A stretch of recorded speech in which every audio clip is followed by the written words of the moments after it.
BJP में राजा का बेटा राजा नहीं बनता है, बल्कि राजा वही बनता है जो काबिल होता है, जिसका एक सबसे बड़ा उदाहरण प्रधानमंत्री श्री नरेंद्र मोदी हैं, जो कभी बीजेपी के कार्यकर्ता थे और आज पार्टी के शीर्ष पर विराजमान है।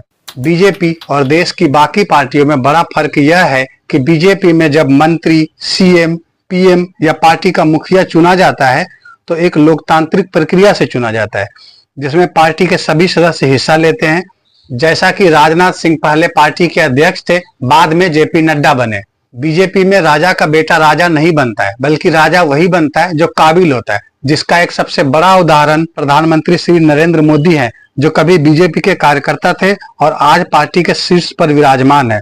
सिर्फ नरेंद्र मोदी ही नहीं, बीजेपी में ऐसे नेताओं की एक लंबी लिस्ट है जिन्होंने अपनी लगन और काबिलियत से अर्श से फर्श तक के सफर को तय किया है। हाल ही में उड़ीसा के मुख्यमंत्री मोहन चरण मांझी बने, जो कभी ग्राम के सरपंच हुआ करते थे। अरे आज राजा का बेटा राजा नहीं बनेगा, राजा वही बनेगा जो हकदार होगा।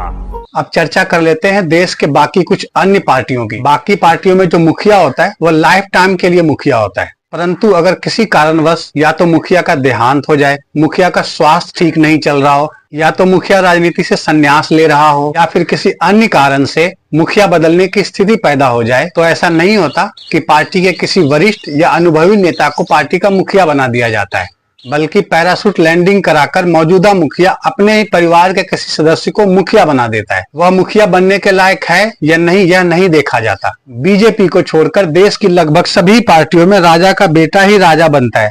बेटा राजा बनने के काबिल है या नहीं, यह मायने नहीं रखता। अगर बात करें कांग्रेस पार्टी की, तो इस पार्टी में एक माँ ने अपने बेटे को प्रधानमंत्री बनाने की एक असंभव जिद पाल रखी है, और बेटा भी इतना काबिल है कि अगर वह नेहरू परिवार के बजाय किसी गरीब परिवार में पैदा हुआ होता तो कोई उसे 400-500 की दिहाड़ी मजदूरी पर भी नहीं रखता।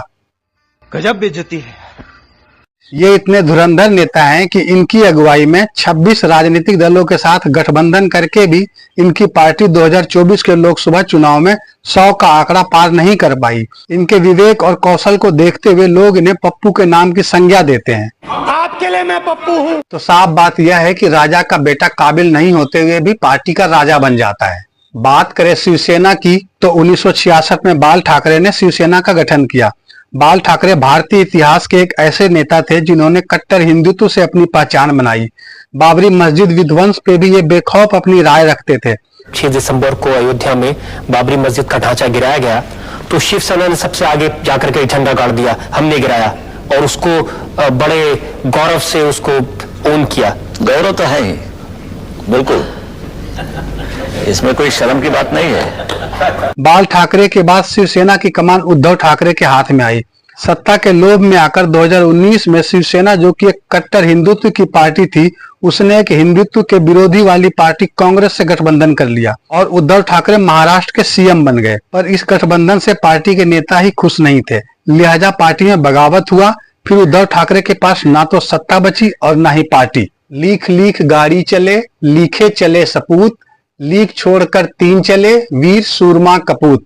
ये राजा का बेटा वीर, सूरमा या कपूत है, यह फैसला करना मैं आपके विवेक पे छोड़ता हूं और चर्चा को आगे बढ़ाता हूं। समाजवादी पार्टी में भी राजा का बेटा ही राजा बना। 2012 के यूपी विधानसभा चुनाव का परिणाम समाजवादी पार्टी के पक्ष में आया। 3 बार प्रदेश के सीएम रह चुके मुलायम सिंह यादव ने इस बार अपने बेटे अखिलेश यादव को सीएम बनाया। लालू प्रसाद यादव की जब चारा घोटाले में जेल जाने की नौबत आई और उन्हें मुख्यमंत्री पद से इस्तीफा देना पड़ा, तो उन्होंने अपने किसी काबिल साथी को मुख्यमंत्री नहीं बनाया। साथी चाहे जितना भी काबिल हो, पर राजपाट तो अपने परिवार के सदस्य के हाथ में ही सौंपेंगे ना। तो इसी परंपरा को बरकरार रखते हुए 25 जुलाई 2097 को बिहार की पहली महिला मुख्यमंत्री बनी लालू प्रसाद यादव की पत्नी श्रीमती राबड़ी देवी। राबड़ी देवी शिक्षा 5वीं में 5 बार फेल। 5वीं फेल नहीं भाई, 5वीं तक पढ़ी हुई। 5वीं पढ़ी मुख्यमंत्री जब बिहार का भविष्य लिखेंगी तो स्पेलिंग मिस्टेक तो होगा ही। देश के बाकी राज्य जहां विकास की पटरी पर सरपट भाग रहे थे, वहीं बिहार सड़क और बिजली जैसी मूलभूत सुविधाओं से भी वंचित था। सीधी भाषा में समझा जाए तो बीजेपी एक सरकारी कंपनी है जिसका कोई एक मालिक नहीं है, और बाकी की पार्टियां एक प्राइवेट कंपनी है जिसका सिर्फ और सिर्फ एक ही मालिक है। वीडियो से जुड़े रहने के लिए आपका धन्यवाद। ऐसे ही और वीडियो के लिए मेरे YouTube चैनल को सब्सक्राइब कीजिए, बेल आइकन को प्रेस कीजिए और वीडियो को अपने दोस्तों के साथ शेयर कीजिए। इसी के साथ मैं आपसे विदा चाहूंगा। बैठेंगे फिर इस चौपाल पे एक नए टॉपिक के साथ। धन्यवाद।